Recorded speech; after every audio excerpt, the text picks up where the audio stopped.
वो जो कल वाला टॉपिक था बेटा, हम उसको बाद में कंटिन्यू करेंगे। जब क्लास ऑफलाइन करेंगे कल, तो हम कल उसको डिस्कस कर लेंगे। तो आज हम नए टॉपिक से स्टार्ट कर रहे हैं बेटा। टेम्परेचर कोफिशिएंट, हेडिंग लिखें बेटा, टेम्परेचर कोफिशिएंट। और इसका सिंबल है बच्चों अल्फा। क्या है? अल्फा की तरह शो करेंगे हम इसको।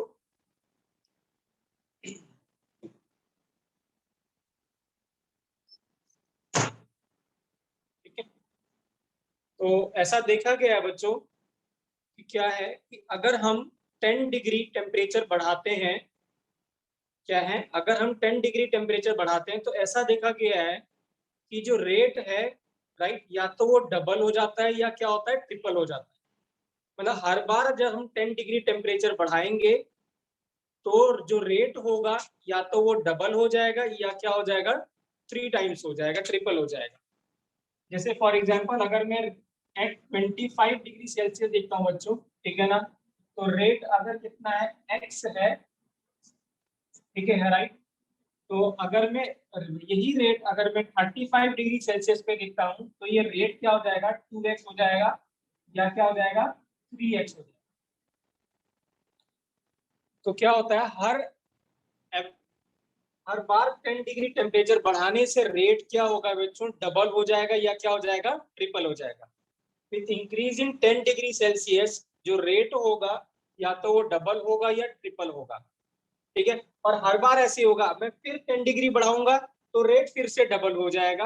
मतलब अगर मैं अब क्या करता हूँ, 45 डिग्री सेल्सियस रखता हूँ तो रेट अब कितना हो जाएगा, 4x हो जाएगा या 9x हो जाएगा। तो हर बार 10 डिग्री टेम्परेचर बढ़ाने से बेटा क्या होगा, हर बार 10 डिग्री टेम्परेचर बढ़ाने से क्या होगा, रेट या तो क्या होगा, डबल होगा या ट्रिपल होगा। ठीक है। तो अगर मैं रेट जो है हमारे पास 35 डिग्री सेल्सियस और रेट जो 25 डिग्री सेल्सियस है, उन दोनों को डिवाइड करता हूं तो ये कितना था, 2x अपॉन कितना था, x, या फिर बच्चों ये कितना था, 3x अपॉन कितना, x। तो ये x x कैंसिल हो गया, आंसर कितना आ गया, 2 और क्या आ गया, 3। तो ये जो बच्चों 2 और जो 3 आया है, ठीक है ना, इसी को हम क्या कहेंगे, टेम्परेचर कोफिशिएंट। क्या कहेंगे, टेम्परेचर कोफिशिएंट, मतलब alpha. So what is alpha?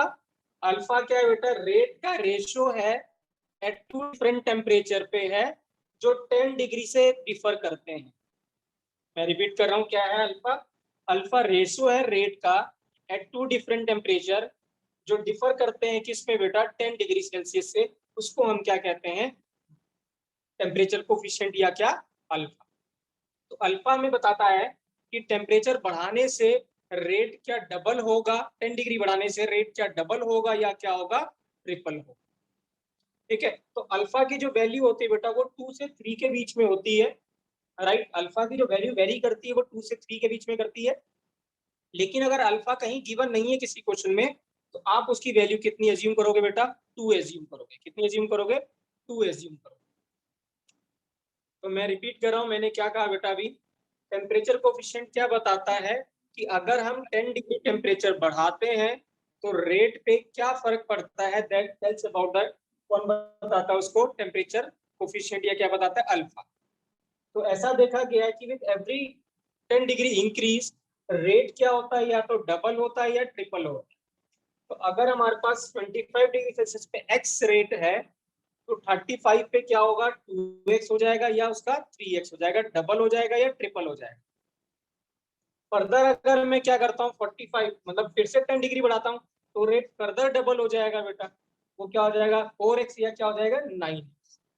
तो अगर मैं रेट 35 अपॉन 25 करता हूँ तो 2x अपॉन कितना हो जाएगा, x, या 3x अपॉन x हो जाएगा। x x कैंसिल हो जाएगा, r हमें क्या मिलेगा, 2 या क्या मिलेगा, 3। ये जो 2 और जो 3 है बेटा, इसी को हम क्या कह रहे हैं, टेम्परेचर कोफिशिएंट। तो temperature coefficient is a ratio of rate at two different temperature which differs by 10 degree Celsius. Clear है बच्चों, ये क्लियर है बेटा सभी को? ठीक है। तो लिखेंगे बेटा, इसको लिखेंगे, इट इज डिफाइंड एज, लिखेंगे बेटा, लिखेंगे, इट इज डिफाइंड एज, लिखेंगे बेटा, It is defined as the ratio of rate. It is defined as ratio of rate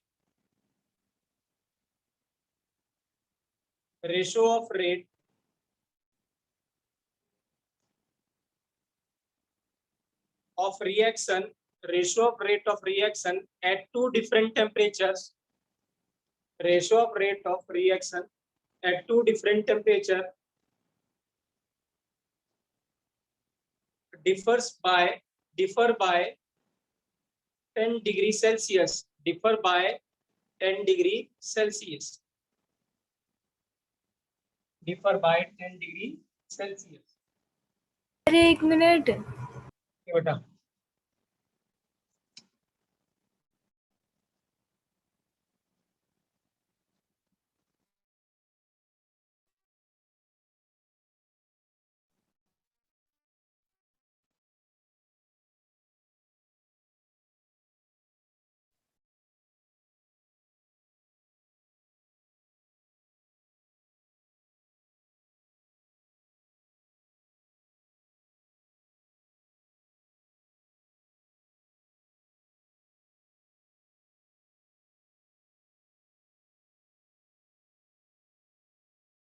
लिख लिया सानिया?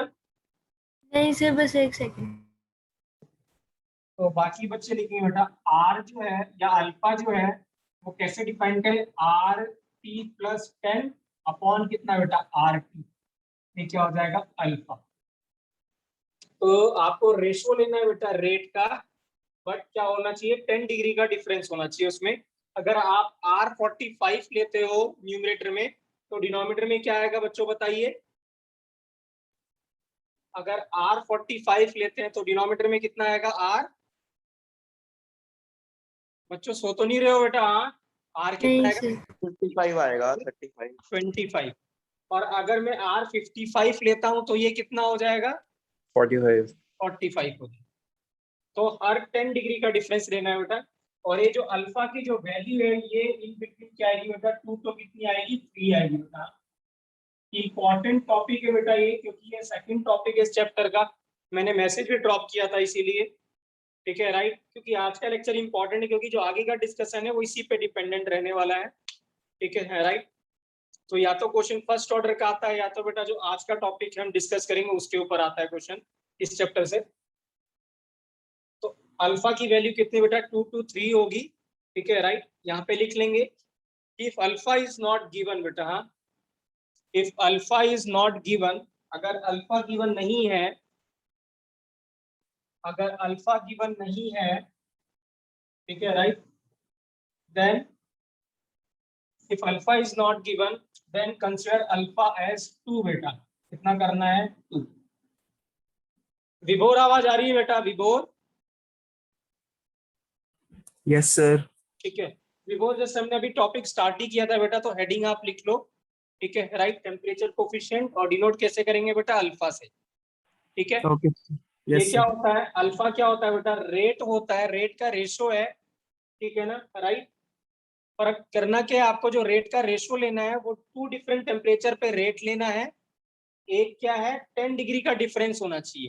कहने का मतलब अगर आप यहाँ 25 डिग्री लेते हो तो ऊपर कितना हो जाएगा? 35 हो जाएगा। तो 35 डिग्री का जो रेट होगा अपॉन कितना? 25 डिग्री टेम्परेचर पे जो रेट होगा उसका रेशो जो लोगे उसको क्या कहेंगे हम? अल्फा। क्या कहेंगे? अल्फा। एक Okay, सेकंड sir. बेटा, एक सेकंड होल्ड करना।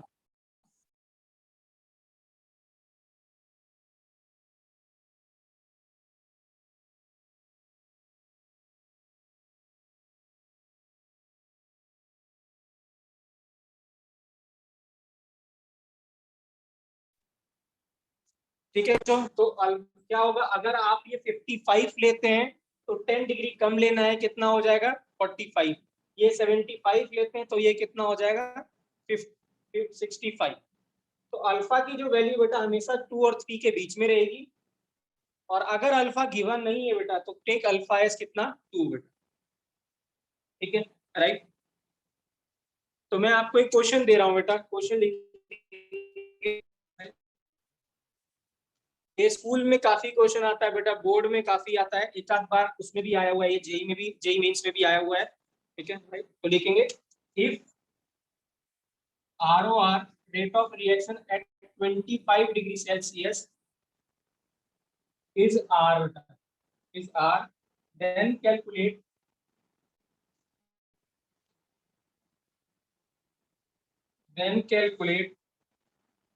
ROR at 35 degree Celsius, 45 degree Celsius, 55 degree Celsius and 65 degree Celsius.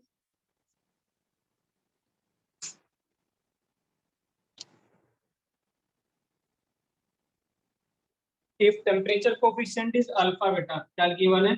If temperature coefficient is alpha, मतलब अल्फा के टर्म्स में ही बताना है आपको.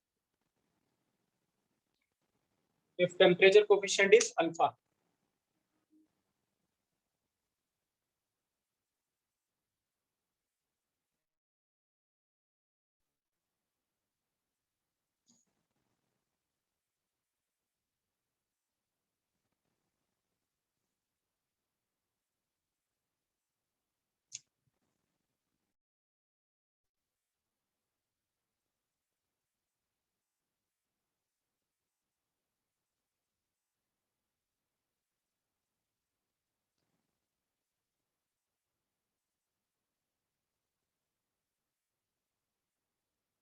तो करेंगे बच्चों, क्या करेंगे? पहला क्या आएगा बेटा? R35 पे क्या आएगा बच्चों बताइए?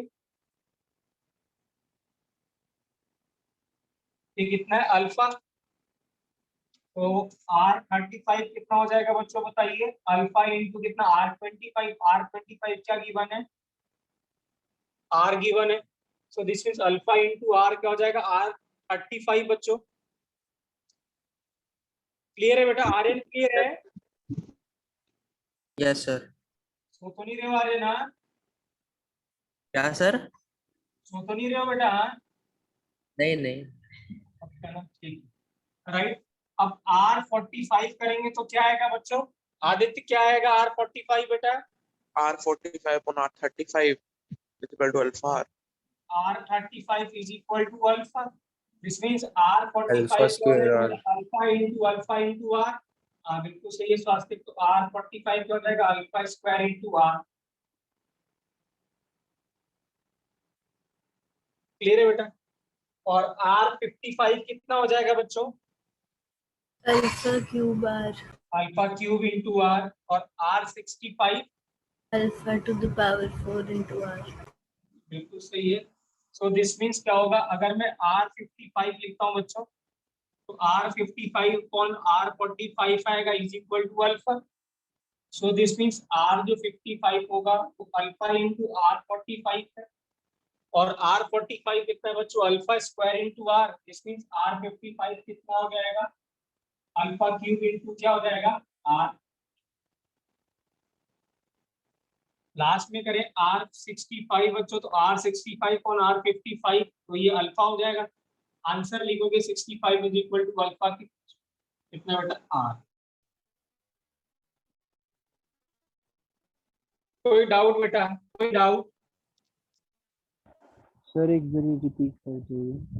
कोई डाउट बेटा किसी को भी? सर क्लियर है? रिपीट कर प्रवीण क्लियर है दीजिए. आपको? रिपीट कर दे. क्या था विभोर? हमने क्या लिखा था बेटा? R 10 डिग्री का डिफरेंस लेना था आपको. ठीक है, राइट. तो R35 अपॉन R25 कितना होगा विभोर? अल्फा होगा बेटा. ठीक है. Yes sir. अल्फा क्या था बेटा? अल्फा था RT प्लस 10 अपॉन RT बेटा, इज इक्वल टू अल्फा था. तो अगर मैं T को 25 लेता हूं तो T प्लस 10 कितना हो जाएगा विभोर? 35. Yes sir. 35. 35 होगा. तो R35 अपॉन R25 किसके बराबर हो जाएगा? अल्फा के बराबर हो जाएगा. Yes sir. और R25 आपको क्वेश्चन में गिवन था बेटा R एट 25 डिग्री सेल्सियस कितना गिवन था? R. तो दिस मींस R35 कितना हो जाएगा? इसको हम क्या लिख देंगे? R लिख दें अगर, तो ये R35 क्या हो जाएगा बेटा? अल्फा इंटू R हो जाएगा. Yes sir. है ना विभोर? Yes sir. ठीक है. अगले वाले में अगर मैं यहाँ पे 35 करता हूँ विभोर, कितना हो जाएगा? 35 प्लस 10 कितना हो जाएगा बेटा? 45 हो जाएगा. ठीक है। Yes, sir. और फिर R35 आपने कैलकुलेट किया हुआ अल्फा इंटू आर, तो ये कितना हो जाएगा अल्फा इंटू R35, ये कितना 35 अल्फा आर था, तो ये अल्फा स्क्वायर इंटू आर हो जाएगा बेटा, है ना। इसको आप क्या लिखोगे, ऐसे लिखोगे R35, ये लिखोगे बिफोर, ये लिखोगे, और R35 आपने कैलकुलेट किया था ऊपर से अल्फा इंटू आर, वो वैल्यू पुट करेंगे तो अल्फा स्क्वायर इंटू आर आ जाएगा बेटा, है कि नहीं। Yes, sir. ठीक है। सिमिलरली बेटा R55 और R65 दोनों आप करोगे, उसको वो भी कैलकुलेट कर सकते हैं। अगर R55 लूंगा तो नीचे 45 लेना होगा, 45 की वैल्यू आपको पता है, इन दोनों का रेशो कितना होगा अल्फा, अल्फा इंटू R45 हो जाएगा, R45 कितना था अल्फा स्क्वायर इंटू आर, तो ये अल्फा क्यूब इंटू आर हो जाएगा बेटा। Okay, clear sir. है विमोल? सर Yes, हाँ sir. जी बेटा बोलिए। अगर किसी भी रिएक्शन में मतलब सेम रिएक्शन चल रही है तो दो अलग अलग टेम्परेचर्स के बीच में सेम रहेगा, जैसे 25 और 35 और 45 और 55 के बीच में सेम रहेगा अल्फा। हाँ वो सेम रहेगा बेटा, alpha alpha reaction to reaction depend करता है, अगर रिएक्शन सेम है तो अल्फा की वैल्यू भी सेम रहेगी, वो चेंज नहीं होगी। ठीक है सर। ठीक है राइट। तो अगर हम इसको एक फॉर्मूले की तरह फॉर्मूला बनाए तो ज्यादा आसान है बेटा। ठीक है राइट, देखिए हम इसको फॉर्मूले के टर्म्स में लिख रहे हैं इसको हम। मैं यहाँ क्या लिख रहा हूँ देखिए बेटा, हाँ R65 upon R25 is equal to कितना आया था बच्चों, ये अल्फा की पावर 4 आया था, यही आया था, है ना। Yes, sir. हमने Yes, ये sir. लिखा था बेटा R65 upon R25 is equal to alpha की पावर 4। अब देखिए क्या लिख रहा हूँ मैं, R को लिख दिया बेटा मैंने 40 plus 25 upon R25 is equal to alpha, यहाँ पे लिख रहा हूँ बच्चों कितना 40 अपॉन 10, कैसे लिख सकते हैं हम, R को क्या लिखा 65 को क्या लिखा बच्चों मैंने 40 प्लस 25, नीचे 25 ही रहने दिया, यहाँ आ गया 40 अपॉन कितना 10 बेटा, तो यही टर्म आया कि नहीं आया बच्चों बताइए। Yes, Yes, sir. sir.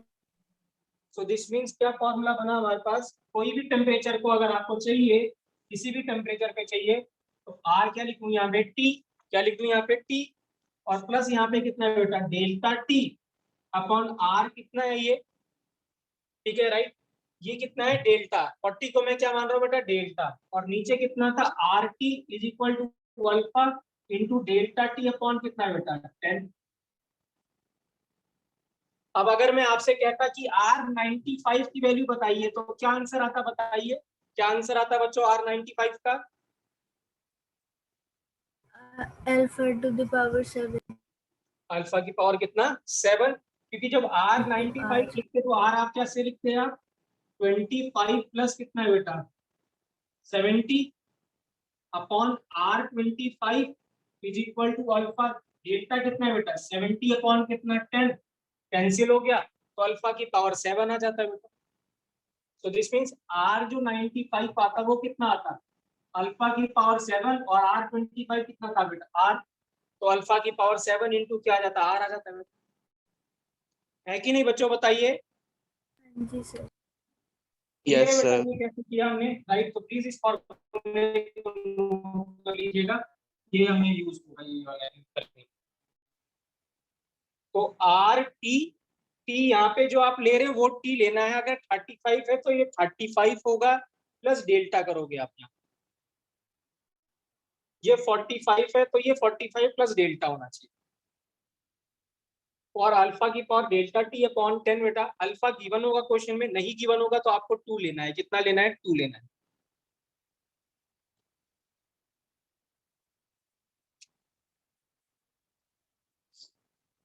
ठीक है राइट, लिखेंगे बेटा एक क्वेश्चन और लिखेंगे,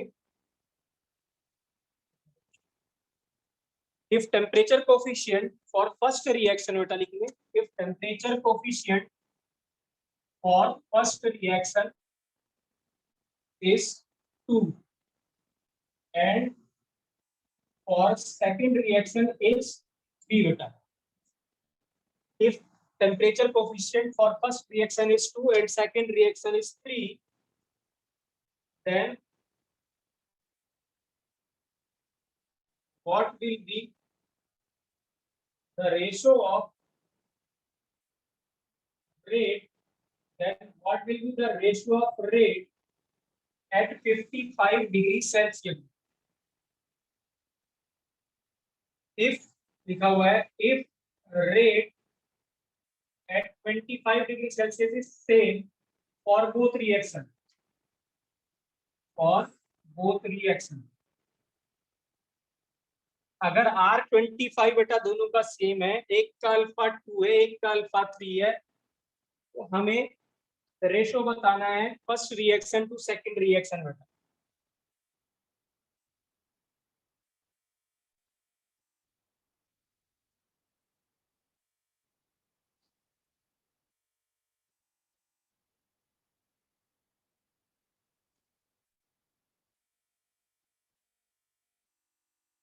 तो बताएंगे, 8 देखिए by कौन 27 कितना बेटा? 8 by 27 सही आंसर बेटा, गुड। कोई और बताएगा इसका आंसर बेटा? यही आएगा 8 by 27।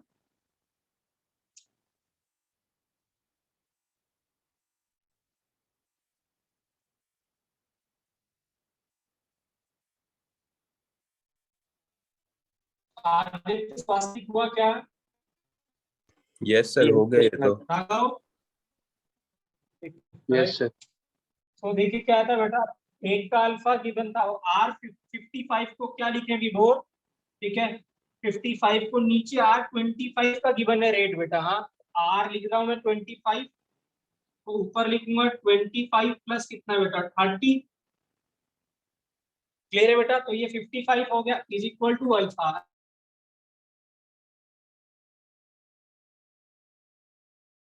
सर वीडियो अटक रहा है।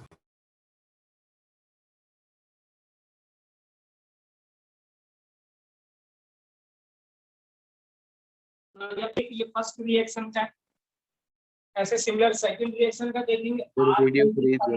R30 upon R25 is equal to 3 की पावर 30 अपॉन 10 बेटा। R55 अपॉन R25 कितना हो गया 3 का क्यूब बेटा, तो कितना हो गया 27। दोनों को डिवाइड करेंगे बेटा, जब दोनों को इन दोनों को डिवाइड कर देंगे तो ये और ये तो दोनों सेम ही था 25 पे। ओके, क्या बेटा सभी के लिए वीडियो क्लियर आ रही है कि नहीं आ रही बच्चों, बताइए। क्या वीडियो नहीं क्लियर सर, आ रही क्लियर है? नहीं है। नहीं आ रही। नहीं है, नहीं हाँ? दिख रहा सर, दिख नहीं रहा सर। अनक्लियर है सर। अनक्लियर है? एक सेकंड बेटा, हाँ एक सेकंड, अभी बताना मुझे, 2 मिनट बाद बताना बेटा। हाँ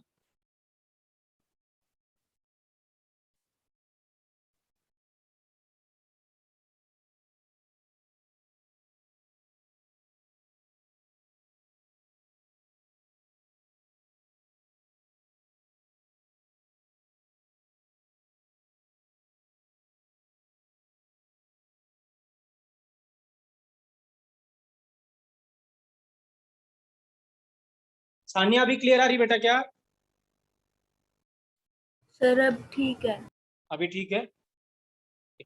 एक्चुअल में मैं अपना वाईफाई ऑन करना भूल गया था बेटा, इसीलिए शायद ऐसा हुआ, मैंने अभी देखा ध्यान से। ठीक है राइट? तो अभी नहीं होगा, अभी क्लियर आएगा। ठीक है राइट?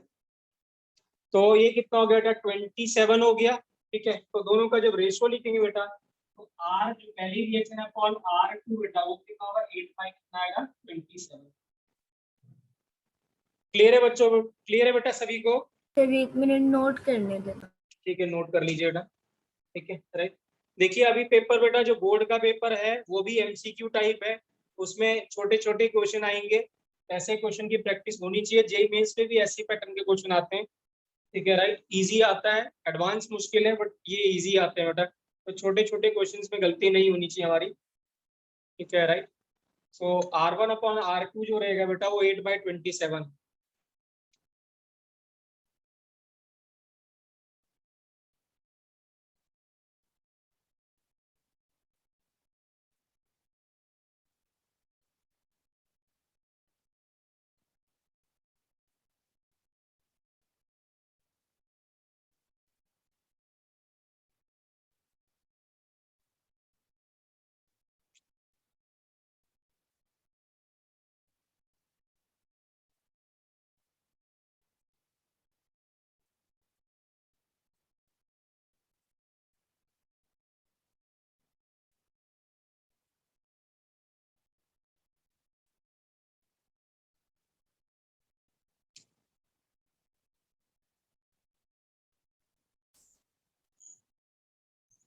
क्वेश्चन है बेटा, क्वेश्चन है temperature coefficient of reaction is 2 when temperature is increased from 30 to 100 degree Celsius. The rate of reaction will be increased by, the rate of reaction will be increased by, first option है बेटा 128 times increase होगा, second option है आपके 100 times increase होगा, C option है बेटा 500 times increase होगा, या डी सेम रहेगा बेटा।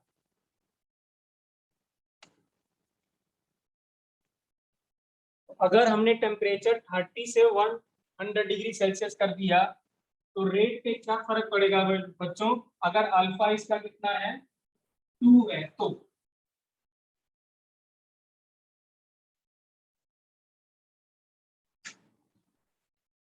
128 तो राइट आंसर क्या है बच्चों इसका? 128 टाइम्स राइट आंसर इसका, बिल्कुल सही है। कैसे करेंगे सानिया?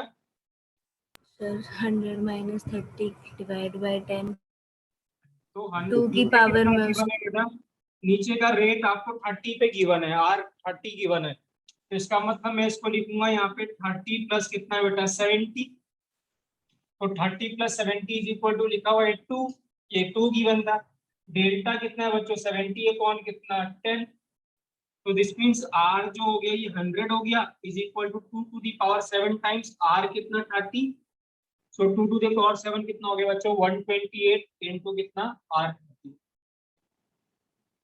तो जो रेट होगा बेटा वो 128 टाइम्स क्या हो जाएगा, ज्यादा हो जाएगा किससे बेटा 30 डिग्री से, जब अगर आप टेम्परेचर 30 से कितना करते हैं 100 डिग्री सेल्सियस करते हैं।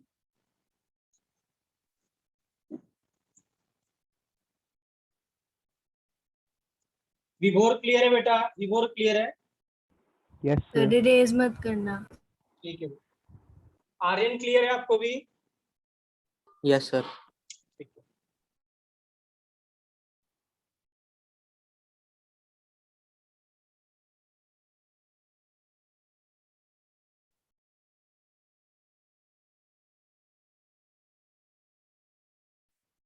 बताना बेटा तब इरेज कर दूंगा। एक मिनट ठीक।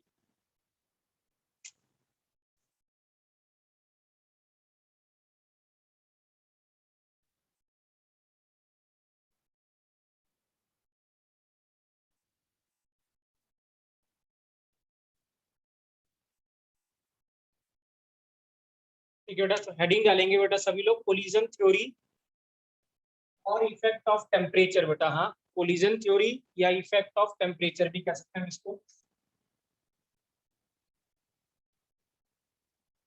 हमने पहला जो पार्ट किया था बेटा चैप्टर का, उसमें हमने कंसंट्रेशन को वेरी किया था और रेट पे फर्क देखा था कि रेट पे क्या फर्क पड़ेगा। इस पोर्शन ऑफ चैप्टर बेटा हम अब टेम्परेचर को वेरी करेंगे और देखेंगे कि रेट पे क्या फर्क पड़ता है, और हम देख भी रहे हैं इससे जो पहला को जो ये टॉपिक था इसमें भी हमने टेम्परेचर को वेरी किया और रेट देखे पे क्या फर्क पड़ता है। ठीक है, अगर आप यहाँ से इस क्वेश्चन को देखें बेटा राइट, कि अगर मैंने 330 से कितना कर दिया 100 डिग्री सेल्सियस कर दिया तो रेट 128 टाइम्स इंक्रीज हो गया।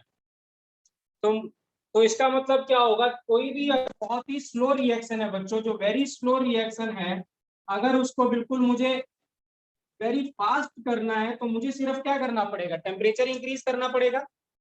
एक सेकंड बच्चों, हाँ ठीक है राइट, मुझे क्या करना पड़ेगा, टेम्परेचर इंक्रीज करना पड़ेगा बच्चों। ठीक है राइट। अब आप सोचिए कि ये तो बहुत ही आसान है कि मैं अगर क्या करूं, किसी रिएक्शन को स्लो से फास्ट करना है तो मैं टेम्परेचर बढ़ाता जाऊं रेट बढ़ता जाए। क्या ऐसा पॉसिबल है कि हम टेम्परेचर को बढ़ाते ही जाए रेट बढ़ता ही जाए? नहीं, ऐसा नहीं होने वाला। कहीं ना कोई लिमिटेशन तो होगी कि हम क्या करेंगे, टेम्परेचर बढ़ाएंगे रेट बढ़ता जाएगा, लेकिन एक टाइम पे क्या होगा, ऐसा पॉसिबल नहीं होगा कि हम टेम्परेचर बढ़ाते ही जाए रेट बढ़ता ही जाएगा, नहीं। नेचर ने क्या कर रखा, लॉक लगा रखा है। मैंने पहले ही बताया था कि हमारे कंट्रोल में कुछ चीजें हैं बट बाकी चीजें हमारे कंट्रोल में नहीं है। ऐसा कभी नहीं होगा कि हम क्या करें, कोई रिएक्शन बहुत ही स्लो चल रही है और टेम्परेचर बढ़ाने से हमने उसको एक्सप्लोजिव रिएक्शन बना दिया, ऐसे नहीं होने वाला। आप रेट को थोड़ा बहुत इंक्रीज कर सकते हो टेम्परेचर इंक्रीज करने से, लेकिन ये नहीं कि आपके पास जो वेरी स्लो रिएक्शन है वो वेरी फास्ट हो जाएगी, ऐसा नहीं होने। तो एक्चुअल में क्या होगा कि टेम्परेचर के साथ रेट ऑफ रिएक्शन कैसे वेरी करता है वो थ्योरी कौन बताता है, वो क्या बताता है, कोलिजन थ्योरी बताता है। ठीक है, राइट। तो बेसिकली कोलिजन थ्योरी ये बताता है कि जो रिएक्शन को अचीव करने के लिए क्या जरूरी चीजें चाहिए होती है रिएक्टेंट के पास क्या होना चाहिए जिससे कि क्या हो, रिएक्शन प्रोसीड कर सके, प्रोडक्ट में कन्वर्ट हो सके। तो वो कौन बताता है, कोलिजन थ्योरी बताता है। ठीक है, आइए इसको डिस्कस करते हैं बेटा।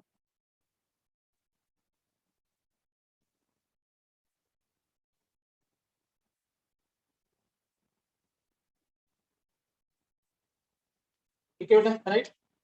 तो मैं ठीक है, मैं एक एक्सपेरिमेंट का यहाँ पे डाटा लिख रहा हूँ, आपको लिखने की, याद करने की जरूरत नहीं। अगर आप लिखते हैं तो अच्छी बात है, नहीं तो आपको याद करने की कोई जरूरत नहीं इस डाटा की। ये डाटा एक्सपेरिमेंटल है, मैं इससे कुछ एक्सप्लेन करना चाहता हूँ, अदरवाइज आपको लिखने की जरूरत नहीं है। अगर आप लिखना चाहते हैं तो लिख भी सकते हैं, otherwise it is not needed बेटा। हमने रिएक्शन पढ़ी थी बेटा, एस्टर का हाइड्रोलिसिस। क्या पढ़ा था, एस्टर का हाइड्रोलिसिस।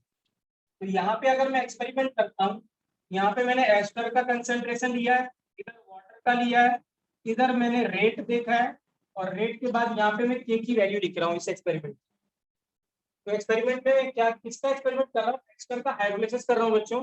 और टेम्परेचर चेंज करने से, यहाँ टेम्परेचर है, टेम्परेचर चेंज करने से क्या रेट पे फर्क पड़ता है और के पे क्या फर्क पड़ता है, ये हम देखना चाहते हैं।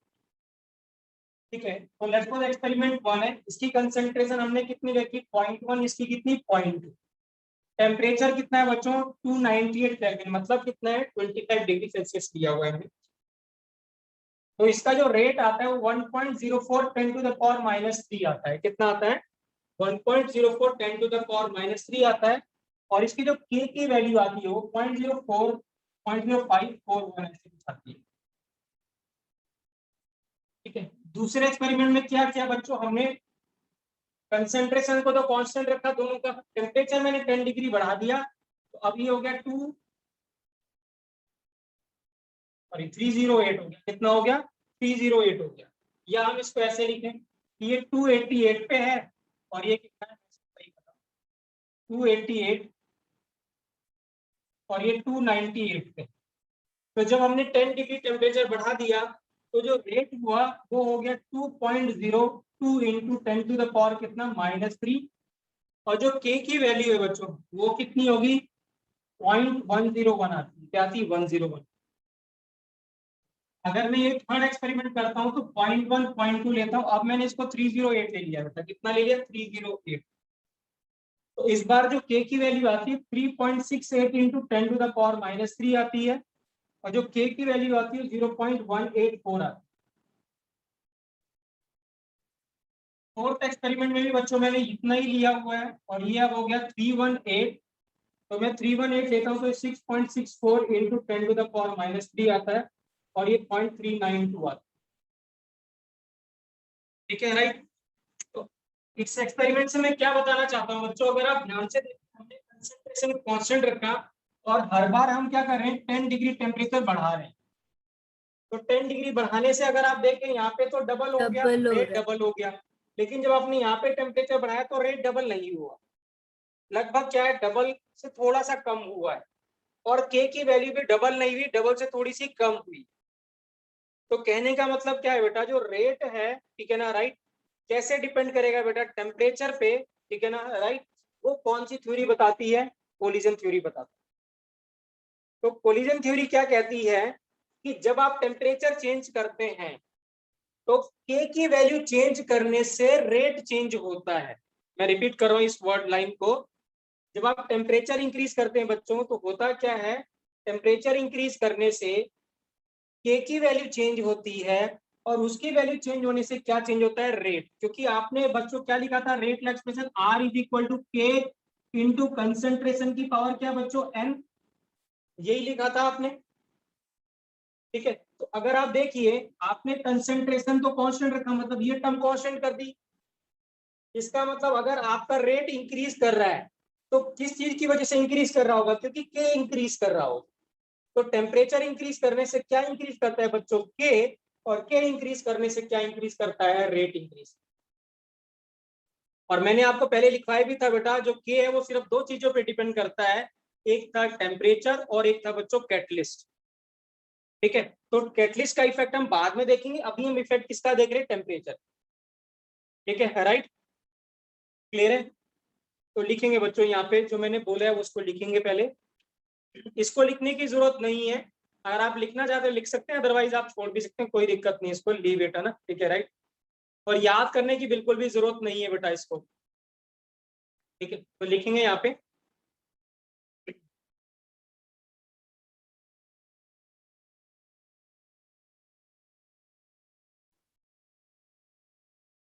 लिखेंगे बेटा, with increase in temperature, with increase in temperature,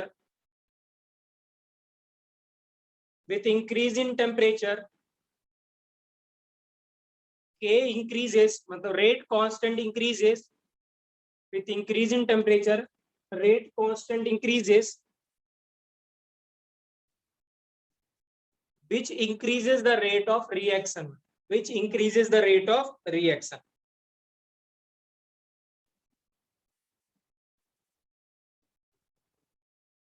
sir repeat कर दो एक बार।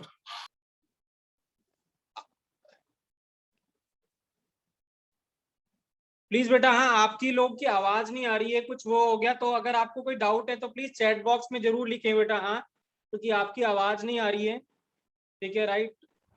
सर तो आज अगर के कोई नोट्स प्रॉब्लम है ग्रुप तो में प्लीज सेंड राइट कर ऑन द देना। चैट बॉक्स बेटा। मैं रिपीट कर रहा हूँ कि with increase in temperature, with increase in temperature, K rate constant increases, which increases the rate of reaction बेटा, which increases the rate of reaction. तो रेट ऑफ रिएक्शन क्या करता है बेटा, पहले के चेंज होता है टेम्परेचर से, के चेंज होने से क्या चेंज होता है, रेट चेंज होता है।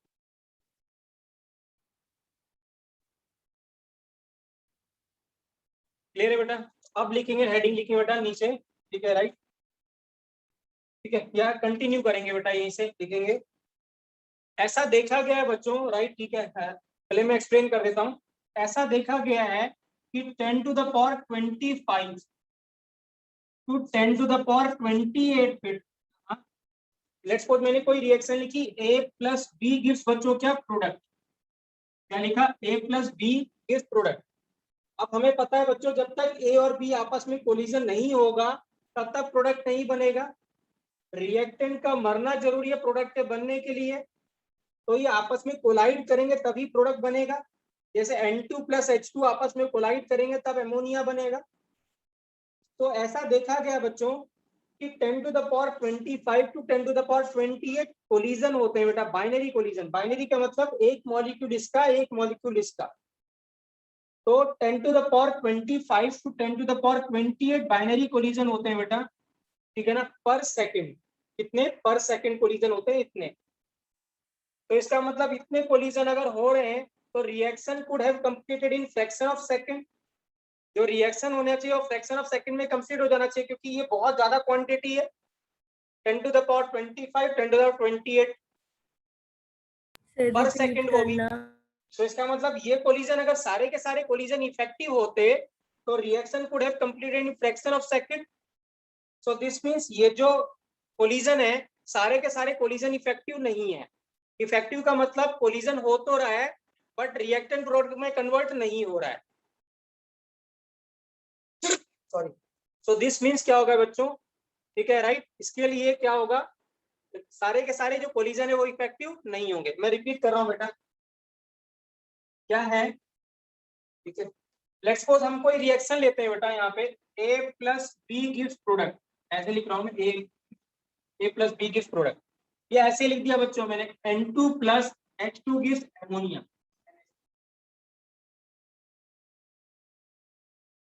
अब एमोनिया बनने के लिए क्या है बेटा, N2 और H2 का कोलिजन होना जरूरी है। जब N2 और H2 का कोलिजन होगा तभी एमोनिया बनेगा, ठीक है, राइट। तो ऐसा देखा गया है कि 10 to the power 25 to 10 to the power 28 collisions होते हैं बेटा पर सेकेंड, बाइनरी कोलिजन्स होते हैं पर सेकेंड। बाइनरी मतलब एक मॉलिक्यूल इसका एक मॉलिक्यूल इसका, तो इतने कोलिजन होते हैं 10 to the इतने 10 to the 25 to 10 to the 28 collision होते हैं पर सेकेंड। किसमें होते हैं? पर सेकेंड। तो दिस मीन्स इतने कोलिजन हो रहे हैं, ठीक है ना, ये बहुत ज्यादा क्वांटिटी है। This means reaction could have completed in fraction of second, लेकिन रिएक्शन फ्रैक्शन ऑफ सेकंड में कंप्लीट नहीं होती, it takes certain times for completion. तो इसका मतलब हम ये कंक्लूड करें कि सारे के सारे जो कोलिजन है वो इफेक्टिव नहीं है। अगर इफेक्टिव होते तो रिएक्शन जो होती है वो बहुत जल्दी कंप्लीट हो जाती, but reaction is taking certain time. This means all the collisions are not effective. All the collisions जो इफेक्टिव का मतलब क्या है बेटा? हाँ जी बेटा, हर रिएक्शन में लगभग इतने ही होते हैं बेटा, हर रिएक्शन में इतने ही होते हैं, ठीक है राइट। तो मैं क्या कहना चाह रहा हूँ कि सारे के सारे कोलिजन इफेक्टिव नहीं है। इफेक्टिव का मतलब क्या हुआ? कोलिजन हो तो रहा है आपस में, बट रिएक्टेंट कोलाइड तो कर रहे हैं, बट प्रोडक्ट में कन्वर्ट नहीं हो रहा है। So that is ineffective collision बोलेंगे। सो हम क्या बोलेंगे? इनइफेक्टिव। इफेक्टिव कोलिजन का मतलब क्या है कि रिएक्टेंट आपस में कोलिजन हो रहा है और प्रोडक्ट में कन्वर्ट हो रहे हैं, तब वो इफेक्टिव होगा। बट इतने कोलिजन हो रहे हैं, रिएक्शन फिर भी टाइम ले रही है कंप्लीट होने में, इसका मतलब सारा का सारा जो कोलिजन है वो इफेक्टिव नहीं है, ठीक है ना, राइट। क्लियर है, राइट। तो कोलिजन थ्योरी क्या बताती है कि कितने कोलिजन इफेक्टिव होंगे, ठीक है, कितने नहीं इफेक्टिव होंगे, उस सब की बातें कौन करता है? कोलिजन थ्योरी बात करती है। तो यहाँ पे लिखेंगे बच्चों, ये रिएक्शन लिखेंगे बेटा, यहाँ पे ये रिएक्शन लिख लेंगे फर्स्ट पहले। Write down this reaction, then I will dictate the statement बेटा। तो ये रिएक्शन लिखेंगे A+B गिव्स प्रोडक्ट, और फिर लिखेंगे बेटा यहाँ पे it is observed that 10 to the power 25 to 10 to the power 28 binary collisions takes place per second.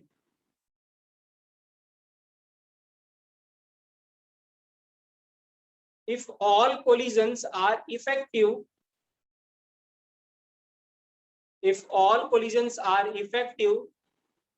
then reaction could have completed in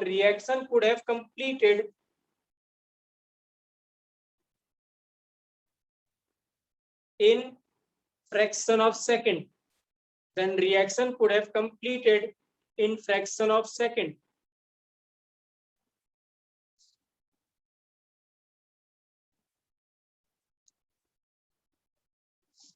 But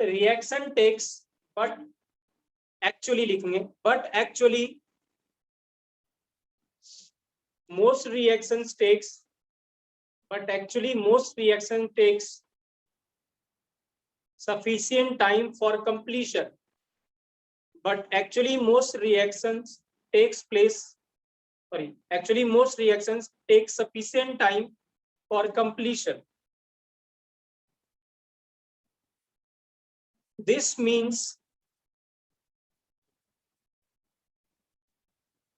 all collisions are not effective.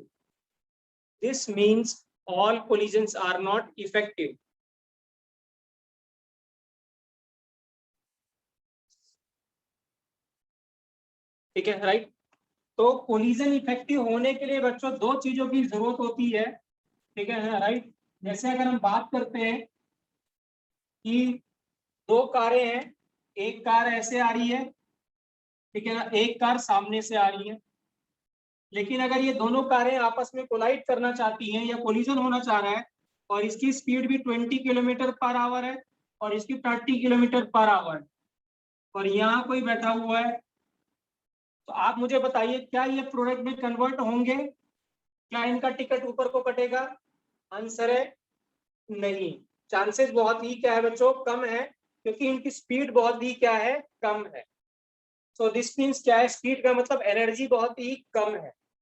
तो एक तो क्या होना चाहिए, जब कोलिजन इफेक्टिव होना, effective तभी होगा जब क्या होगा, एक मिनिमम अमाउंट ऑफ एनर्जी से ज्यादा एनर्जी होगी, तभी कोलिजन क्या होगा, इफेक्टिव होगा। लेट्स सपोज फॉर एग्जांपल हमने एक्सपेरिमेंटल देखा है कि जब स्पीड 50 किलोमीटर पर आवर से ज्यादा होती है, तभी अगर ये दोनों कोलिजन होता है, इनका, इन कारों का कोलिजन होता है, तब ये जो जो इसके अंदर बैठे हुए हैं, ठीक है ना, राइट, उनकी डेथ हो जाती है, मतलब वो प्रोडक्ट में कन्वर्ट हो गए।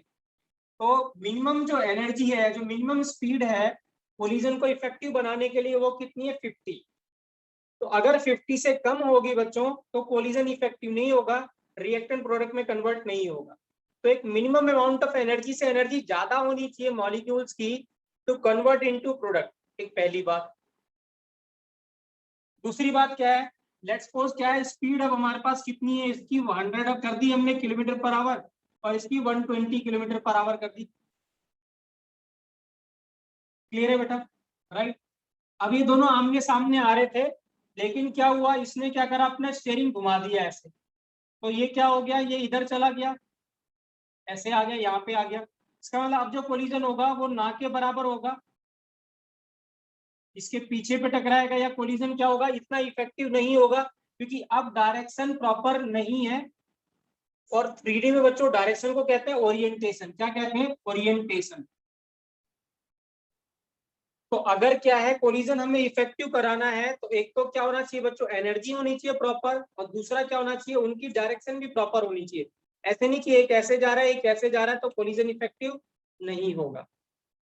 सो this means for effective collision molecule should have at least some minimum energy, और उनकी ओरिएंटेशन भी प्रॉपर होनी चाहिए, मतलब डायरेक्शन ही प्रॉपर होनी चाहिए, तभी कोलिजन क्या होगा बच्चों, इफेक्टिव होगा। ठीक है, तो लिखेंगे बच्चों, इसको लिखेंगे बेटा, एज पर कोलिजन थ्योरी, लिखेंगे as per collision theory,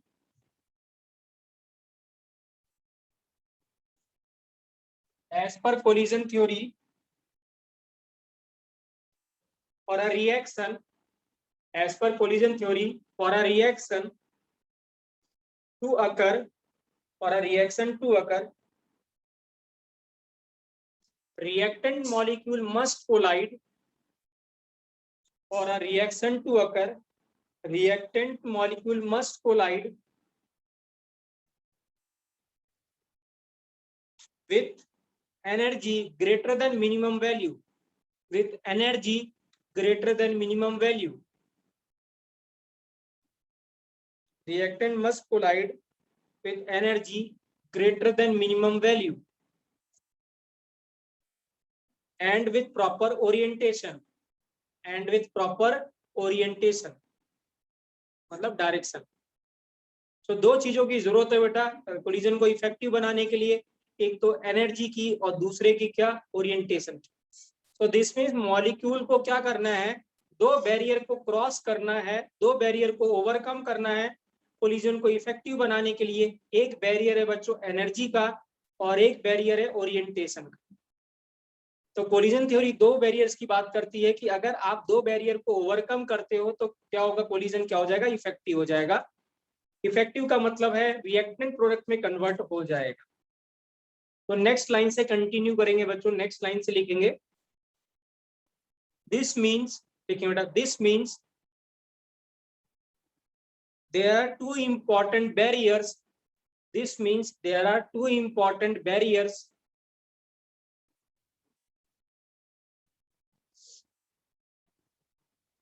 for a reaction to overcome, for a reaction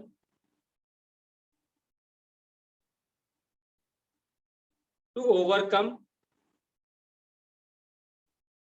to get completed, for a reaction to overcome, to get completed। अगर रिएक्शन कंप्लीट होनी है तो रिएक्शन को दो बैरियर ओवरकम करने हैं। To get completed, first है बच्चों energy barrier, first is energy barrier, and second is बच्चों ओरिएंटेशन बैरियर। क्या है, ओरिएंटेशन बैरियर।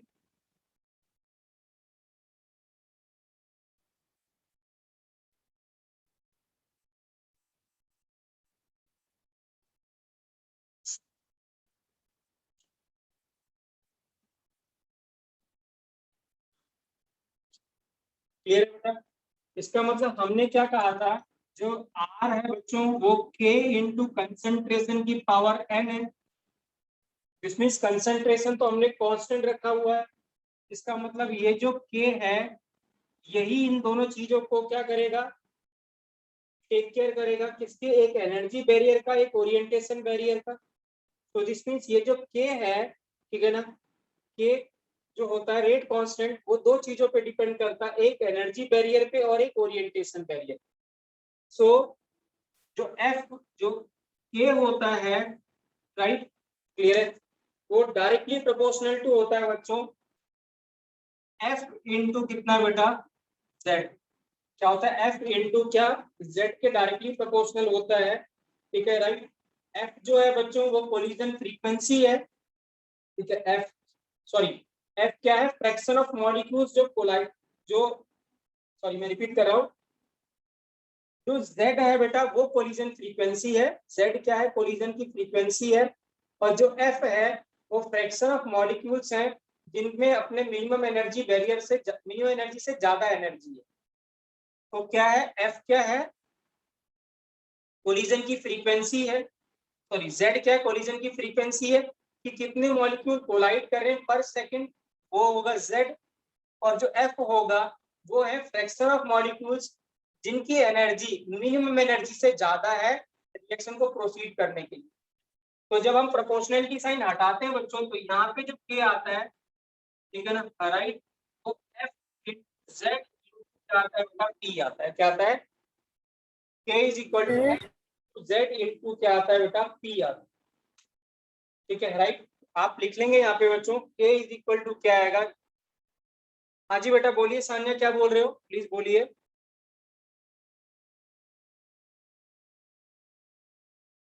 दोबारा बोलिए बेटा, क्या कह रहे हैं? ठीक है, मैं रिपीट कर रहा हूँ सो दैट ज्यादा क्लियरिटी रहे बेटा। जो K होता है बेटा, K जो आता है वो आता है Z इंटू F इंटू क्या बेटा, P के बराबर होता है। K जो होता है आप लिख लेंगे K is equal to Z into F into P बेटा। जो Z है वो कोलिजन फ्रीक्वेंसी है। कोलिजन फ्रीक्वेंसी बेटा जितनी ज्यादा होगी, ठीक है ना, अगर कोलिजन ही नहीं होगा, फ्रीक्वेंसी बहुत कम होगी कोलिजन की, एनर्जी कुछ भी होती रहे कोई फर्क नहीं पड़ता, रेट क्या रहेगा, बढ़ेगा नहीं। तो दिस इज कोलिजन फ्रीक्वेंसी ज्यादा ही होनी चाहिए, ठीक है, राइट। तो Z क्या होता है बेटा? कोलिजन फ्रीक्वेंसी है मॉलिक्यूल्स की। नहीं बेटा, वैल्यू कुछ नहीं है, इफेक्टिव और इसकी कोई वैल्यू नहीं है। वैल्यू अभी हम डिफाइन करेंगे कि इतनी वैल्यू होनी चाहिए एनर्जी की, और डायरेक्शन की कोई वैल्यू नहीं होती है।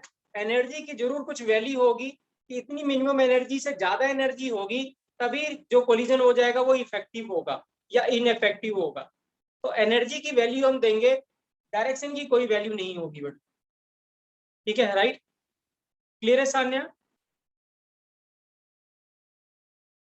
ठीक है, राइट। तो Z क्या है बेटा? कोलिजन फ्रीक्वेंसी है, ठीक है, राइट। और F जो है बच्चों, F जो है वो फ्रैक्शन ऑफ मॉलिक्यूल है,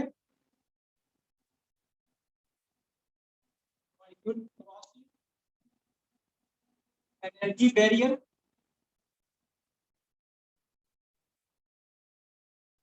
ठीक है। और जो P है वो क्या है बेटा? P जो बताएगा ये क्या है? कोलिजन की फ्रीक्वेंसी, ये एनर्जी, और बचा क्या बेटा? ओरिएंटेशन। तो P किसके बारे में बताता है बेटा? ओरिएंटेशन के बारे में। तो P को बोलते हैं बेटा प्रोबेबिलिटी और स्टेरिक फैक्टर बेटा। P को कहते हैं प्रोबेबिलिटी या स्टेरिक फैक्टर, ठीक है ना। ये किसके बारे में बताता है बेटा? ओरिएंटेशन के बारे में, ओरिएंटेशन और डायरेक्शन ऑफ मूवमेंट।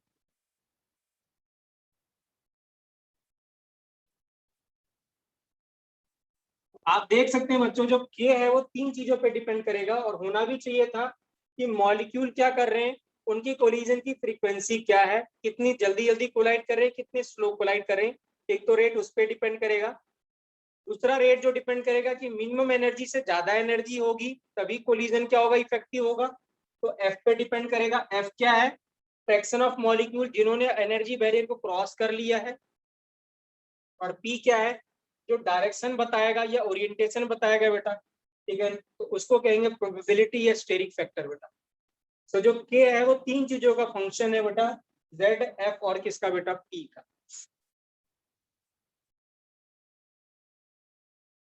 क्लियर है बेटा? तो आर्यन, आदित्य क्लियर है बेटा? स्वास्तिक क्लियर है? Chat box Yes. लिख सकते हैं बेटा आप लोग, क्लियर है तो? Clear है सर।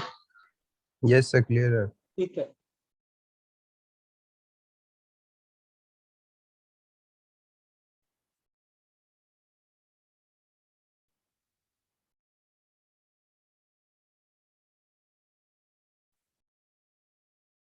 नोट कर लिया बच्चों? राइट, ठीक है। तो अब एक एक करके हम डिस्कस करते हैं बेटा, ठीक है ना। सबसे पहले डिस्कस कर रहे हैं बेटा Z को, दैट इज कोलिजन फ्रीक्वेंसी बेटा।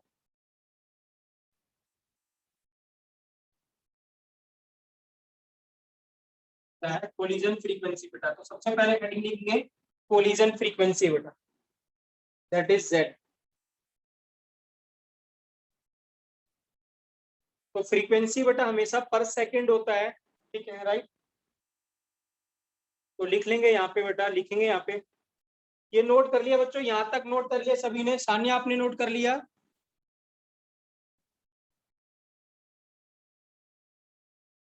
ठीक है, राइट, ठीक है। तो लिखेंगे बच्चों कोलिजन फ्रीक्वेंसी बेटा, लिखेंगे कोलिजन फ्रीक्वेंसी, लिखेंगे नंबर ऑफ कोलिजन्स, लिखेंगे collision frequency, number of collisions पर सेकंड, नंबर ऑफ कोलिजन्स पर सेकंड, नंबर ऑफ कोलिजन्स पर second per unit volume, per unit volume of the reaction mixture, number of collisions per unit, per second per unit volume of the reaction mixture is called as collision frequency, is called as collision frequency। Sir repeat कर दो। क्या कह रहे हो बेटा? Repeat कर दो sir एक बार। रिपीट कर दें? ठीक है, मैं रिपीट कर रहा हूं। Number of collisions, number of collisions पर second per unit volume of the reaction mixture, per second per unit volume of reaction mixture is called as collision frequency।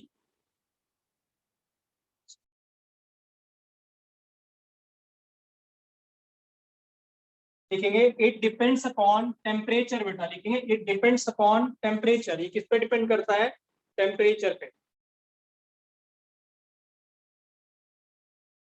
तो अगर आपको पता है बच्चों, टेम्परेचर अगर मैं इंक्रीज करता हूं तो काइनेटिक एनर्जी क्या करेगी? इंक्रीज करेगी मॉलिक्यूल्स की। और काइनेटिक एनर्जी अगर इंक्रीज करेगी बच्चों तो कोलिजन की फ्रीक्वेंसी भी इंक्रीज करेगा। तो क्या करेगा? इंक्रीज करेगा। तो हम क्या करेंगे बच्चों? टेम्परेचर इंक्रीज करेगा, काइनेटिक एनर्जी या क्या कहते हैं बेटा? वेलोसिटी। काइनेटिक एनर्जी और क्या? वेलोसिटी इंक्रीज करेगी।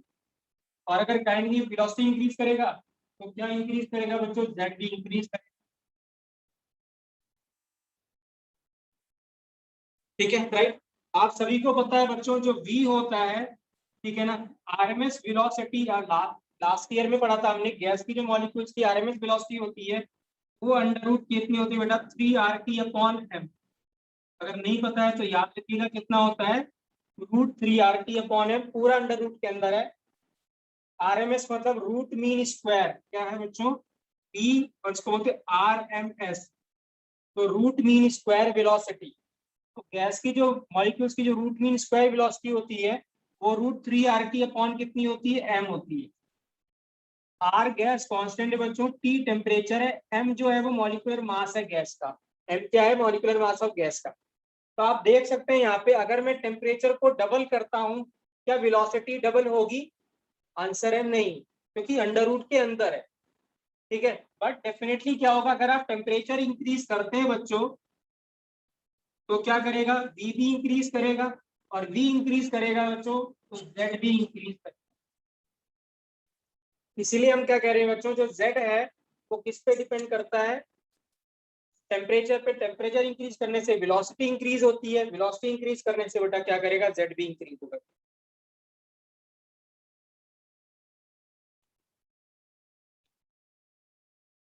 क्लियर है बच्चों, राइट?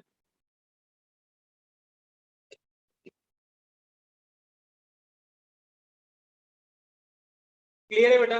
लेकिन अगर आप देखें यहाँ पे, अगर मैं 10 डिग्री टेम्परेचर बढ़ाता हूँ, यहाँ पे आप देखिए मेरे को, मुझे यहाँ पे देखिएगा बेटा, अगर मैं यहाँ पे 10 डिग्री टेम्परेचर बढ़ाता हूँ, क्या जो जो वेलोसिटी है वो 200 टाइम्स इंक्रीज होगी? क्या वो 200 टाइम्स इंक्रीज होगी, डबल हो जाएगा क्या? आंसर है नहीं, डबल नहीं होने वाला बेटा। ठीक है, राइट? तो कहने का ये मतलब है कि जब आपने अभी हमने पढ़ा था कि अगर आप टेम्परेचर डबल करते हैं, सॉरी टेम्परेचर 10 डिग्री बढ़ाते हैं, तो जो रेट है वो डबल हो जाएगा या ट्रिपल हो जाएगा, मतलब रेट 200 टाइम्स या 300 टाइम्स बढ़ जाएगा। लेकिन इसको देख के तो ये लगता नहीं है कि टेम्परेचर बढ़ाने से रेट 200 या 300 टाइम्स बढ़ जाएगा बाय 10 डिग्री इंक्रीज करने से। तो टेम्परेचर इंक्रीज करने से ऐसा होता क्या है जिससे कि रेट डबल हो जाता है या ट्रिपल हो जाता है? तो बेसिकली होता क्या है बच्चों, रेट इंक्रीज करने से क्या होता है, सॉरी टेम्परेचर इंक्रीज करने से क्या होता है, वो जो मॉलिक्यूल्स हैं जो कोलाइड कर रहे थे, ठीक है ना, उनका नंबर बढ़ जाता है। ठीक है ना, राइट? लेट्स सपोज क्या था, शुरू में 10 मॉलिक्यूल्स जो थे वो एनर्जी बैरियर से क्रॉस कर रहे थे, उनकी एनर्जी क्या थी, ज्यादा थी। लेट्स सपोज 10 मॉलिक्यूल्स थे, लेट्स सपोज क्या है, जो एनर्जी आपको चाहिए कोलिजन के लिए, इफेक्टिव के लिए, लेट्स सपोज कितनी, 50 चाहिए। तो है क्या, सिर्फ 10 मॉलिक्यूल्स ऐसे थे समझ लीजिए जिनकी क्या है, मॉलिक्यूल्स की एनर्जी 50 से ज्यादा थी। तो हम बोलेंगे अगर ये मॉलिक्यूल आपस में कोलाइड करेंगे तो क्या होगा, तो इफेक्टिव कोलिजन होगा, राइट? लेकिन क्या हुआ, जब आपने टेम्परेचर बढ़ा दिया, 60 डिग्री आपने कर दिया, तो हुआ क्या बच्चों, ये जो 10 मॉलिक्यूल्स थे इनका नंबर इंक्रीज कर गया, ये कितने हो गए, 15 हो गए। क्या हो गए, 15 मॉलिक्यूल्स हो गए।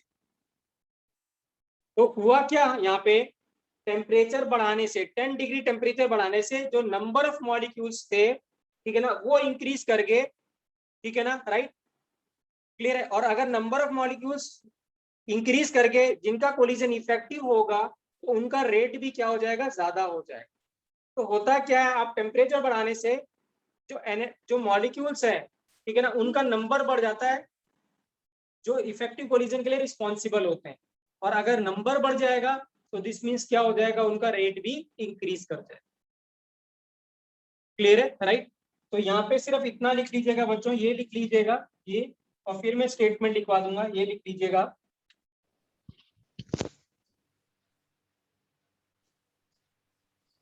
इस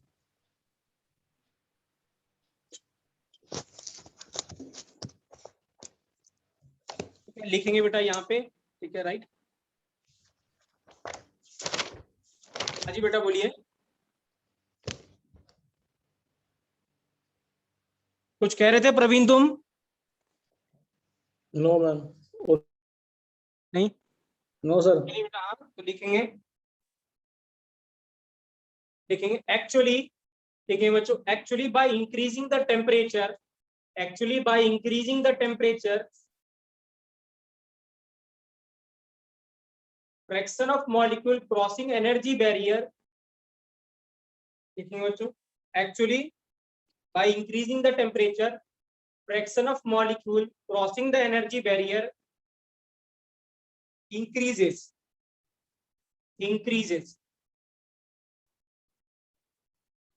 जो फ्रैक्शन ऑफ मॉलिक्यूल हैं जो एनर्जी बैरियर को क्रॉस करेंगे उनका नंबर इंक्रीज कर जाएगा टेम्परेचर बढ़ाने से। तो लेट्स सपोज पहले रिएक्शन में जो पार्ट ले रहे थे वो सिर्फ 10 मॉलिक्यूल ले रहे थे, अब कितने लेने लगे, 15 या 20 लेने लगे। तो अगर रिएक्शन में पार्ट ज्यादा मॉलिक्यूल लेंगे तो रेट भी क्या होगा, ज्यादा हो जाएगा।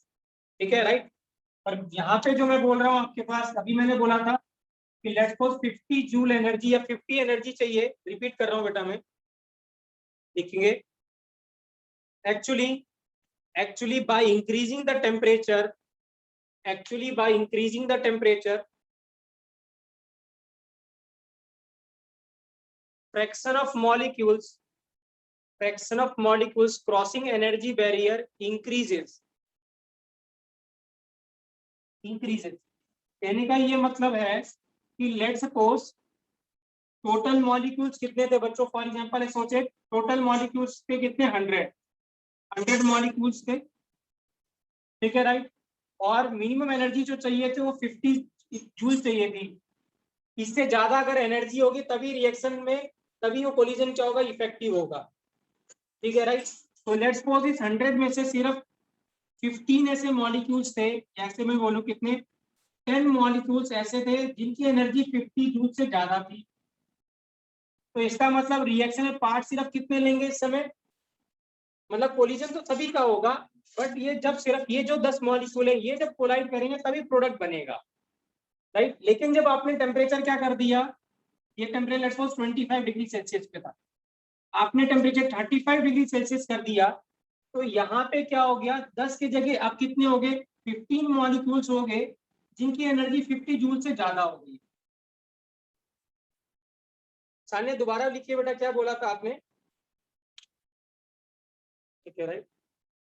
तो क्या हो गया, जब हमने टेम्परेचर बढ़ाया 10 डिग्री बेटा, तो नंबर ऑफ मॉलिक्यूल जिनका एनर्जी बैरियर क्रॉस हो गया वो इंक्रीज कर गए। हाँ 50 बेटा, 50 जूल ऐसी कोई रैंडम वैल्यू है, रैंडम वैल्यू है। ऐसे सोचिए जैसे मैं अगर एग्जाम में बात, आपको स्कूल में बात करता हूँ, फॉर एग्जाम्पल लेट्स सपोज आपके स्कूल में 200 बच्चे हैं, 200 स्टूडेंट्स हैं आपकी क्लास 12th में फॉर एग्जाम्पल, ठीक है राइट। अब किसी बच्चों के नंबर कितने आएंगे बेटा, अगर मैं केमिस्ट्री का पेपर लूं तो किसी बच्चे के नंबर 10 भी आएंगे, किसी के 15 भी आएंगे, किसी के 20 भी आएंगे, किसी के 60 भी आएंगे, 70 भी आएंगे, 90 भी आएंगे, ठीक है। तो ऐसे क्राइटेरिया रखा गया है कि ये जो है, ये केमिस्ट्री का जो आपके लेट्स सपोज क्या था, ऐसा क्राइटेरिया आपके स्कूल ने रखा कि जो दिसंबर में जो पेपर होने वाला है उसमें अगर 90% से नंबर ज्यादा आएंगे आपके, तभी आप मार्च का बोर्ड का पेपर दे पाओगे आप। क्या है क्राइटेरिया ऐसे रखा है कि अगर दिसंबर में जो पेपर होने वाला है या नवंबर में पेपर होने वाला है उसमें अगर 90% से आपके ज्यादा नंबर आएंगे तभी आप मार्च का पेपर अपीयर कर पाओगे। सो मुझे बताओ क्या 200 के जो पार्टिकल है या स्टूडेंट है, क्या उनके सबके नंबर बेटा 90 से ज्यादा आएंगे? आंसर है नहीं, ठीक है राइट। तो क्या होगा, सिर्फ इसमें से सिर्फ आउट ऑफ 200 कितने, लेट्स सपोज कितने 20 या 15 बच्चे जिनके नंबर कितने थे, क्या थे, 90 से ज्यादा थे, वही पेपर क्या करेंगे, मार्च का अपीयर कर पाएंगे। इसका मतलब क्या होगा, वही रिएक्टेंट से प्रोडक्ट में कन्वर्ट हो पाएंगे, ठीक है राइट। अब क्या हुआ, जब आपने टेम्परेचर बढ़ा दिया, टेम्परेचर बढ़ाने का मतलब ऐसे सोचिए मैंने पेपर इजी कर दिया। अब मैंने अगर पेपर इजी कर दिया, तो अगर मैंने पेपर आसान कर दिया तो मुझे बताओ यहाँ 15 से नंबर ज्यादा हो जाएगा कि नहीं हो जाएगा, बताइए। ये नंबर 15 से ज्यादा हो जाएगा अगर मैंने पेपर इजी बनाया। तो लेट्स सपोज पेपर मैंने इजी बना दिया नेक्स्ट टाइम, अब यहाँ पे 30 बच्चे हो गए 15 की जगह। इसका मतलब जो रिएक्ट, अब क्या होगा, ये 15 के 50 जो 30 जो स्टूडेंट है वो अब पेपर दे पाएंगे मार्च का। इसका मतलब क्या है, अब 30 जो मॉलिक्यूल्स थे वो रिएक्टेंट से प्रोडक्ट में कन्वर्ट हो पाएंगे। तो नंबर ऑफ मॉलिक्यूल्स बढ़ गया जब आपने टेम्परेचर बढ़ा दिया, ठीक है राइट। तो ऐसे सोचिए नंबर ऑफ मॉलिक्यूल्स का ये 90 जूल एनर्जी चाहिए थी, तो पहले जो 90 जूल एनर्जी थी वो सिर्फ 15 मॉलिक्यूल्स की थी, और बाद में कितनी 90 जूल्स कितनी होगी, 30 जूल हो गई। तो सारी 30 मॉलिक्यूल्स हो गए, तो इसका मतलब नंबर ऑफ मॉलिक्यूल्स बढ़ गए, जिनके पास इतनी एनर्जी से ज्यादा एनर्जी है तो डेफिनेटली रेट भी बढ़ जाएगा। और ये जो एनर्जी है बेटा, ये हर रिएक्शन टू रिएक्शन डिपेंड करती है कि कितनी मिनिमम एनर्जी चाहिए उस रिएक्शन को कंप्लीट होने के लिए, राइट। वो डिपेंड करती है रिएक्शन टू रिएक्शन। और उस एनर्जी को, जो ये मिनिमम एनर्जी जो बोल रहा हूँ, इस एनर्जी को कहते हैं बच्चों एक्टिवेशन एनर्जी। क्या कहते हैं, एक्टिवेशन, क्या कहते हैं, एक्टिवेशन एनर्जी। तो ये जो 50 जूल है, मतलब अगर किसी मॉलिक्यूल पे एक्टिवेशन एनर्जी से ज्यादा एनर्जी है तभी वो रिएक्टेंट से प्रोडक्ट में कन्वर्ट हो पाएगा, अगर कोलाइड करता है तो, ठीक है राइट, क्लियर है राइट। मैं फिर से बोल रहा हूँ, ये जो मिनिमम एनर्जी जो हमें चाहिए थी उसका नाम क्या, एक्टिवेशन एनर्जी है। अगर इससे ज्यादा एनर्जी होगी तभी रिएक्शन में क्या होगा, तभी रिएक्टेंट प्रोडक्ट में कन्वर्ट होगा, मतलब कोलिजन क्या होगा, इफेक्टिव होगा। तो यहाँ पे बस एक लाइन लिख लेंगे, फिर हम कल कंटिन्यू करेंगे बेटा, ठीक है। Right, note down the line बेटा, एक लाइन लिखेंगे यहाँ पे, लिखेंगे मिनिमम एनर्जी, लिखेंगे बेटा minimum energy of a molecule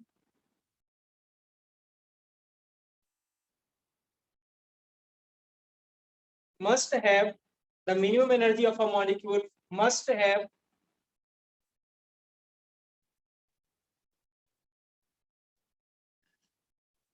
minimum energy of a molecule must have to react and convert into product, to react and convert into product, to react and convert into product is called as activation energy, is called as activation energy बेटा। तो minimum energy जो चाहिए reactant को product में convert करने के लिए, उसको हम क्या कहेंगे बच्चों, एक्टिवेशन एनर्जी। क्या कहेंगे, एक्टिवेशन एनर्जी बेटा।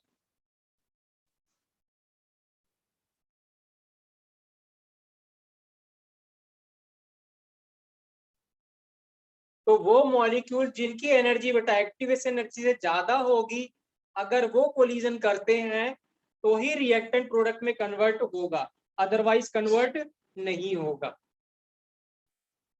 क्लियर है बच्चों, क्लियर है बेटा? Please right in the chat box, क्योंकि आवाज नहीं आ रही थी। आई डोंट नो बेटा कि समझ में आया कि नहीं आया, प्लीज बताइए समझ में आया कि नहीं आया। हमारी Yes या आवाज no बेटा? सान्या का है, और किसी का बेटा? Aditya, Vibhor, Aryan, please write yes या नो बेटा। क्लियर है? तो ये जो एनर्जी है बेटा, एक्टिवेशन एनर्जी डिपेंड करेगी direction to sorry reaction to reaction depend करेगी बेटा, क्योंकि हम कल की क्लास में डिस्कस करेंगे बेटा। ठीक है, राइट? ठीक है, थैंक यू बच्चों, थैंक यू बेटा, टेक केयर बेटा, बाय।